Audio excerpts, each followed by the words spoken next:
సమాధానం చెప్పాలని సంకల్పించింది. అదే పట్టుదలతో చదివి డాక్టర్ అయింది. కుటుంబానికి అన్నయ్యలా మారి కరీంనగర్ జిల్లాలో యశోదాకృష్ణ హాస్పిటల్ స్థాపించి ప్రజల మన్ననలు పొందుతున్న డాక్టర్ ఆకుల శైలజ సక్సెస్ స్టోరీ మీకోసం. ఈమె పేరు ఆకుల శైలజ. కరీంనగర్ జిల్లాకు చెందిన మధు జయశ్రీ నాంపల్లి దంపతులకు 3 కూతుళ్లు. వారిలో మొదటి సంతానం డాక్టర్ ఆకుల శైలజ. తండ్రి లెక్చరర్, తల్లి ఉపాధ్యాయురాలు. మధ్యతరగతి కుటుంబంలో పుట్టిన వీరు తండ్రి ఆశయాన్ని నెరవేర్చేందుకు ఎంతో కష్టపడి చదివింది. డాక్టర్ శైలజతో పాటు 2 చెల్లెళ్లు. దీంతో తల్లిదండ్రులు కొంత నిరాశకు గురైనా తమ పిల్లలను ఉన్నత చదువులు చదివించాలనే పట్టుదలతో ముందుకు సాగారు తండ్రి నాంపల్లి. పెద్ద కుమార్తె అయిన శైలజను డాక్టర్ చేయాలనుకున్నారు. అదే కోరికను ఆమెకు చెప్పడంతో తండ్రి కోసం డాక్టర్ కావాలని ముందుకు సాగింది. అనుకున్నది సాధించి కరీంనగర్ లో యశోదాకృష్ణ హాస్పిటల్ ను స్థాపించి స్త్రీ వైద్య నిపుణులుగా పలువురి మన్ననలు పొందుతోంది డాక్టర్ ఆకుల శైలజ. శైలజ 4వ తరగతి వరకు కరీంనగర్ లో హైస్కూల్ విద్యను డటన్స్ పాఠశాలలో, ఇంటర్ లాల్ బహదూర్ కాలేజీ వరంగల్ లో చదివారు. ఇదే క్రమంలో ఎంబీబీఎస్ సీట్ సాధించి మెడిసిన్ పూర్తి చేసి 1994లో డాక్టర్ పట్టాను కాకతీయ యూనివర్సిటీ నుంచి పొందారు. మా నాన్నగారు చిన్నప్పుడే నన్ను కాకతీయ మెడికల్ కాలేజ్ వరంగల్లో, నేను దాదాపు 4th క్లాస్ చదువుతున్నాను, అప్పుడు నన్ను తీసుకెళ్లి మెడికల్ కాలేజ్ చూపించారు. ఇక్కడ కాకతీయ మెడికల్ కాలేజ్ ఇది వరంగల్లో ఉంటుంది, ఇందులో చదివితే డాక్టర్ అవుతారు, మరి నీ అంబిషన్ డాక్టర్ గా పెట్టుకొని నువ్వు చదువుకుంటే చాలా బాగుంటది అని నన్ను ప్రోత్సహించారు. మా అమ్మ కూడా నన్ను ఏ పని కూడా ముట్టుకొనివ్వకుండా అనుక్షణం చదువుకోమని ప్రోత్సహించేవాళ్లు. సో అట్లా నా జర్నీ చిన్నప్పటి నుండి ఒక అంబిషన్ పెట్టుకుని సంకల్పంతోని చదువుకోవడం జరిగింది. ఆర్థికంగా కొన్ని ఇబ్బందులు ఏర్పడినా కూడా దేనికి కూడా జంకకుండా మా అమ్మ నాన్న వాళ్ళు నన్ను చదివించారు. ప్రతి ఒక్క పని కూడా ఆడ మగ తేడా ఏం లేదు, మీరు ముందుకెళ్లి చదువుకోవాలి. ఇందిరాగాంధీ ఇంకా పెద్ద పెద్ద వ్యక్తులు వాళ్ళ ఎగ్జాంపుల్స్ ఇస్తూ మాకు ఎంకరేజ్ చేసేవారు. డాక్టర్ శైలజ భర్త ఇంజనీర్. గోదావరి కని సింగరేణిలో ఉద్యోగం చేస్తున్న నేపథ్యంలో భర్తతో కలిసి మొదట సింగరేణిలో డాక్టర్ గా తన ప్రస్థానాన్ని ప్రారంభించారు డాక్టర్ శైలజ. 2000 సంవత్సరంలో డీజీఓ కోర్సును పూర్తి చేసిన వెంటనే ప్రభుత్వ ఆసుపత్రిలో చేరారు. 5 ఏళ్ల పాటు అక్కడే సేవలందించారు. ఈ క్రమంలో తానే ఓ ఆసుపత్రిని నెలకొల్పాలని భావించారు. 2005లో కరీంనగర్ మంకమ్మ తోటలో సొంత భవనంలో యశోదాకృష్ణ ఆసుపత్రిని నెలకొల్పి ప్రజలకు దగ్గరయ్యారు. డాక్టర్ వృత్తిలోనే కాకుండా సామాజిక కార్యక్రమాల్లోనూ డాక్టర్ శైలజ పాల్గొంటున్నారు. ప్రతి శనివారం తన ఆసుపత్రిలో ఉచితంగా పేదలకు వైద్యం సహాయం చేస్తుంటారు. 2010లో కరీంనగర్ ఇండియన్ మెడికల్ అసోసియేషన్ సెక్రటరీగా ఏకగ్రీవంగా ఎన్నికైన శైలజ ఐఎంఏ నేషనల్ గౌరవాధ్యక్షుల చేతుల మీదుగా బెస్ట్ ఐఎంఏ సెక్రటరీగా అవార్డును అందుకున్నారు. తాను ఇంతటి స్థాయికి చేరుకోవడానికి తల్లిదండ్రులు, అత్తమామలతో పాటు భర్త, పిల్లలేనంటూ వినయంగా చెబుతున్నారు డాక్టర్ శైలజ. డాక్టర్ చదువుకున్న తర్వాత ఫార్చునేట్ గా మా అత్తగారు వాళ్ళు కూడా ఒక డాక్టర్ అమ్మాయిని తెచ్చుకోవాలనుకున్నారు కోడలుగా. సో మా హస్బెండ్ శ్రీనివాస్, తను మెకానికల్ ఇంజనీర్. సో మా అత్తగారు డాక్టర్ అవ్వాలనుకుని తను కాలేకపోయి కోడలైనా కనీసం డాక్టర్ని తెచ్చుకోవాలి అనే ఉద్దేశంతో మరి నన్ను సెలెక్ట్ చేసుకున్నారు వాళ్ళకి కోడలుగా. వాళ్ళ ఇంటి కోడలుగా, వాళ్ళ ఇంట్లో దీపం పెట్టే ఇల్లాలుగా చక్కగా నాకు ప్రోత్సాహం ఇచ్చారు. నేను సోషల్ యాక్టివిటీస్ ఏవి చేస్తున్నా కూడా ఎందుకు డబ్బు ఖర్చు అని ఏ రోజు అనలేదు. మా హస్బెండ్ హాస్పిటల్ మేనేజ్మెంట్ చేసుకుంటూ నాకెంతో సహకరిస్తున్నారు. నా ప్రొఫెషన్ లో ఎప్పుడు కూడా ఏది నో చెప్పలేదు. నేను ఏది చేయాలనుకుంటే అది దానికి ప్రోత్సహించారు. తర్వాత మాకు 2 పిల్లలు పుట్టారు. వాళ్ళు మధుహ, సుధాంశు. వాళ్ళిద్దరు కూడా దేవుడి దయ వల్ల బాగానే చదువుకుంటున్నారు. పాప ఇంజనీరింగ్ చదువుతుంది, బాబు 7th క్లాస్ చదువుతున్నాడు. అలాగే ఈ రకంగా డాక్టర్ వృత్తిలో బిజీగా ఉండడం వల్ల కొంచెం కుటుంబానికి ఎక్కువ టైం స్పేర్ చేయలేకపోతున్నాను. డాక్టర్ శైలజ విజయ ప్రస్థానంలో మొదటి నుంచి వెన్నంటి ఉండి నడిపిస్తున్నారు ఆమె భర్త శ్రీనివాస్. భార్య ఆశయం కోసం సింగరేణిలో ఉద్యోగాన్ని వదిలేసి ఆసుపత్రి నిర్వహణ, పిల్లలతో ఉంటూ తండ్రి పాత్రతో పాటు తల్లి పాత్రను పోషిస్తున్నారు. భార్య డాక్టర్ శైలజ హాస్పిటల్లో బిజీగా గడపడంతో పిల్లలకు ఎలాంటి లోటు రానివ్వకుండా చూసుకుంటున్నారు. వీరికి ఒక కూతురు, కుమారుడు ఉన్నారు. కూతురు మధుహ ఇంజనీరింగ్ చదువుతుండగా కుమారుడు సుధాంష్ 7వ తరగతి చదువుతున్నారు. సింగరేణి కాలేజ్ లో జాబ్ చేస్తున్నప్పుడు మా మ్యారేజ్ అయింది. పేషెంట్స్ కు కొంచెం నేను మంచిగా ఎక్స్పీరియన్స్ వస్తేనే వాళ్ళకు కరెక్ట్ గా చేస్తానని చెప్పేసి తన సింగరేణిలో అప్లై చేసుకుని వద్దన్నాను. ఎందుకు మళ్ళీ నేను ఒక దగ్గర ఉంటాను, నువ్వు అంత చాలా దూరం వెళ్లాల్సి వస్తుంది ఇక్కడ చేయాలంటే, ఎందుకు ఇట్లా ప్రాక్టీస్ చేస్తున్నట్టే లేదు నాకు ఎక్స్పీరియన్స్ కావాలని చెప్పేసి నేను వద్దంటున్నా గానీ తను సింగరేణిలో అప్లై చేసి సింగరేణిలో జాయిన్ అయింది. చేసి ఒక 2 years చేసింది సింగరేణిలో.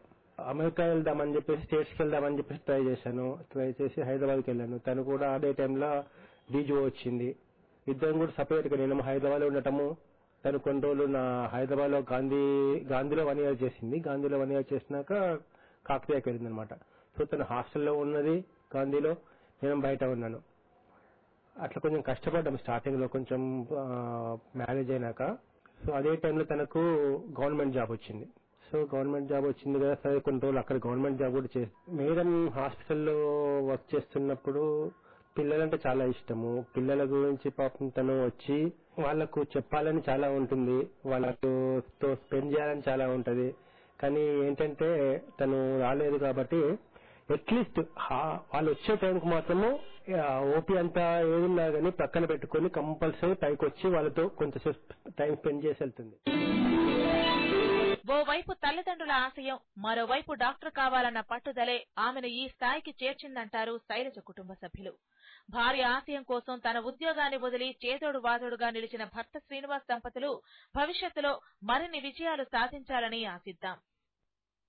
విజయకు తిరిగి స్వాగతం. మనిషికి భరోసా ఇచ్చేదే వైద్య వృత్తి. వైద్యమే ఖరీదుగా మారుతున్న ఈ తరుణంలో డాక్టర్ కు ఉండే డిమాండ్ తక్కువేమీ కాదు. అయినా పేద ప్రజలకు సేవ చేయాలనే తలంపుతో ముందుకు సాగుతోంది ఆమె. జన్మనిచ్చిన తల్లిదండ్రుల ఆశయాన్ని సాధించి విజయ పదంలో దూసుకుపోతోంది యశోదాకృష్ణ హాస్పిటల్ డాక్టర్ ఆకుల శైలజ. అంచెలంచెలుగా ఎదిగిన డాక్టర్ శైలజ సక్సెస్ స్టోరీ మీకోసం. ఈమె డాక్టర్ ఆకుల శైలజ. మధుజయశ్రీ నాంపల్లిల 3 సంతానంలో పెద్ద కూతురు. తండ్రి ఆశయాన్ని నెరవేర్చేందుకు ఎంతో కష్టపడి చదివి డాక్టర్ గా సేవలందిస్తోంది. కరీంనగర్ లో శ్రీ వైద్య నిపుణురాలుగా డాక్టర్ శైలజ మంచి పేరును సంపాదించారు. కరీంనగర్ పట్టణం మంకమ్మ తోటలో నెలకొల్పిన యశోదకృష్ణ హాస్పిటల్ పేద రోగులకు అండగా నిలుస్తోంది. పేషెంట్ల నుంచి వేలాది రూపాయలను తీసుకోకుండా తక్కువ ఖర్చుతో వైద్యాన్ని అందిస్తున్నారు. ఇటు పట్టణవాసులకు అటు గ్రామీణులకు వైద్యాన్ని అందిస్తున్నారు డాక్టర్ శైలజ. 2005లో ఏర్పాటు చేసిన యశోదకృష్ణ ఆసుపత్రి డాక్టర్ ఆకుల శైలజ ఆధ్వర్యంలో ఆమె చేస్తున్న సేవలతో అంచెలంచెలుగా ఎదిగి జిల్లాల్లో తనదైన శైలిలో ముందుకు సాగుతోంది. స్త్రీ వైద్య నిపుణులుగా మంచి పేరు తెచ్చుకున్నారు. మహిళా పేషెంట్లకు అందుబాటులో ఉండేందుకు ఆసుపత్రిపైనే తన నివాసం ఉంటున్నారు. జీవితం సాఫీగా సాగుతున్న వీరి కుటుంబంలో ఓ విషాదం చోటు చేసుకుంది. తన చెల్లి డాక్టర్ రుద్రాణి మరణించడం, దీంతో రుద్రాణి జ్ఞాపకార్థం ప్రతి శనివారం పేదవారికి ఉచితంగా వైద్య సేవలందిస్తోంది. భవిష్యత్తులో చారిటీని ఏర్పాటు చేయాలనే తలంపుతో ఉన్నట్లు చెబుతున్నారు డాక్టర్ శైలజ. ఒక్కరోజు కాకుండా 3 రోజులు ఉచితంగా సేవ చేసే ఆలోచనలో ఉన్నట్లు తెలిపారు.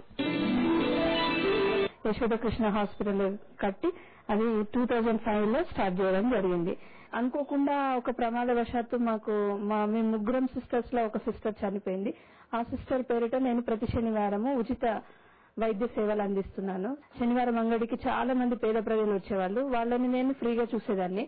సో అదే కంటిన్యూ అయిందనమాట ఇక్కడికి వచ్చినాక కూడా, యశోదకృష్ణ హాస్పిటల్లో కూడా. సో చాలా మంది పేదవాళ్ళు ఇప్పటి వరకు పేషెంట్లు నా గురించి వెతుక్కుంటూ నా అడ్రస్ కనుక్కొని ఇక్కడికి యశోదకృష్ణ హాస్పిటల్ మంకమ్మ తోట, ఇంత దూరమైనా సరే ఆటోకి 30 రూపాయలు 40 రూపాయలు పెట్టుకొని వచ్చి నాతో చూయించుకొని వెళ్ళిపోతారు. సో ఈ రకంగా నా జర్నీ స్టార్ట్ అయింది.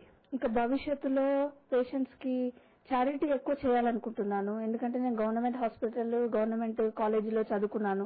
పెద్ద ఖర్చుతో కూడుకున్న చదువు కాదు. నేను గవర్నమెంట్ నుండి హెల్ప్ తీసుకున్నాను. గవర్నమెంట్ అంటే ఏంటి? ప్రజలకు ఎంత వీలైతే అంత సేవ చేయాలని నేను అనుకుంటున్నాను. నాకు దాదాపు వచ్చిన శాంపిల్స్ అన్ని నేను ఫ్రీగా పేషెంట్స్ కి అందరికీ డిస్ట్రిబ్యూట్ చేస్తుంటాను. సో భవిష్యత్తులో నేను ఈ వారానికి 1 రోజు ఫ్రీగా చూసేది, ఇంకా 2 రోజులు 3 రోజులు అట్లా వారానికి 3 రోజులు ఫ్రీ, 3 రోజులు ఫీజు తీసుకొని ఆ రకంగా చేయాలని అనుకుంటున్నాను. యశోదకృష్ణ ఆసుపత్రిని అనతి కాలంలోనే జిల్లాలోనే మంచి గైనకాలజీ సేవలు ఉన్న హాస్పిటల్ గా పేరు సంపాదించింది. అందుకు శైలజ భర్త శ్రీనివాస్ సహకారం ఉండడంతో ఎంతో కలిసి వచ్చింది. ప్రభుత్వ ఉద్యోగాన్ని సైతం వదిలి పూర్తి స్థాయిలో ఆసుపత్రి నిర్వహణకే పూర్తి సమయం కేటాయిస్తున్నారు. సామాజిక సేవ నేపథ్యంలో డాక్టర్ శైలజ ఇతర డాక్టర్ల ఆధ్వర్యంలో 2009లో మంకమ్మ తోటలో రెయిన్బో పేరుతో స్వచ్ఛంద సంస్థను ఏర్పాటు చేశారు. ఇందులో స్త్రీ వైద్య నిపుణులే మెంబర్లుగా ఉన్నారు. సమాజ సేవ చేసేందుకు రెయిన్బోను ఉపయోగించుకుంటున్నానన్నారు ఈ డాక్టర్ల బృందం. నుంచి వచ్చే పేషెంట్స్ వాళ్ళని నేను ఎప్పుడు మర్చిపోలేను. వాళ్ళకి ఇచ్చిన సర్వీసు వాళ్ళు జీవితాంతం మర్చిపోలేరు. నేను పేషెంట్ కి డెలివరీ చేసి పాపను బాబును ఇస్తే అది వాళ్ళు ఒక 10 సంవత్సరాల తర్వాత గుర్తు పెట్టుకొని మీ చేతిలో పుట్టిన బాబు ఇప్పుడు 5th క్లాస్ చదువుతున్నాడు, 6th క్లాస్ చదువుతున్నాడు అని తీసుకొచ్చి నాకు పరిచయం చేస్తారు. సో నేను ఎక్కడైనా బజార్లో కనపడినా, సినిమాలో కనపడినా మేడం మీ చేతిలో పుట్టిన బాబు, మీ చేతిలో పుట్టిన పాప ఈమె అని పరిచయం చేస్తుంటారు. చాలా సంతోషంగా అనిపిస్తుంది, చాలా తృప్తిగా అనిపిస్తుంది. నాకు ఈ జీవితంలో భగవంతుడిచ్చిన ఈ జన్మకి సార్థకం జరుగుతుందని అనిపిస్తుంది. తర్వాత రెయిన్బో సంస్థ ద్వారా మేము పల్లెటూర్లలోకి వెళ్లి ఫ్రీ మెడిసిన్స్ ఇస్తూ ఫ్రీ మెడికల్ క్యాంప్స్ కండక్ట్ చేయాలనుకుంటున్నాను. నేను ఉడతా భక్తిగా ఒక సముద్రంలో నీటి చుక్కలాగా చిన్నగా సర్వీస్ చేయాలని అనుకుంటున్నాను. మొత్తం భారతదేశం మొత్తం సేవ చేయలేను, అట్లీస్ట్ నేనున్న కరీంనగర్ జిల్లా చుట్టుపక్కల జిల్లాలో ఉన్న వాళ్ళకి నేను హెల్ప్ చేయాలనుకుంటున్నాను. గత దశాబ్ద కాలంగా డాక్టర్ శైలజతో వైద్యం చేయించుకుంటున్న రోగులు ఎంతో ఆనందాన్ని వ్యక్తం చేస్తున్నారు. ట్రీట్మెంట్ మేడంతో 10 years తోనే అనుబంధం ఉంది. 10 years నుంచి మా 2 పిల్లలు డెలివరీ మేడమే చేశారండి. నాకు డెలివరీ అయిన పిల్లలు ఆరోగ్యంగా ఉన్నారు, ట్రీట్మెంట్ బాగుంది. అదే నమ్మకంతో చిన్న ప్రాబ్లం గురించి ఇప్పుడు వచ్చాను. అనుకోకుండా మేడం గురించి మాట్లాడాల్సి వచ్చిన అవకాశం వచ్చింది. వచ్చిన పేషెంట్స్ తో మంచిగా మాట్లాడుతుంది. ఈ పేషెంట్స్ అని కాకుండా ఒక ఫ్రెండ్లీగా మాట్లాడడం నాకు నచ్చుతుంది మేడం గురించి. మేడం సాటర్డే ఉచితంగా చూడడము, ప్రజలకు సేవ చేయడం అనే దృక్పథం చాలా నచ్చింది నాకు. ఓవైపు తల్లిదండ్రుల ఆశయం పేదవారికి సేవ చేయాలనే తపనతో ముందుకు సాగుతున్నారు ఈ 2 దంపతులు. రానున్న రోజుల్లో శైలజ దంపతులు మరిన్ని విజయాలు సాధించాలని ఆశిద్దాం.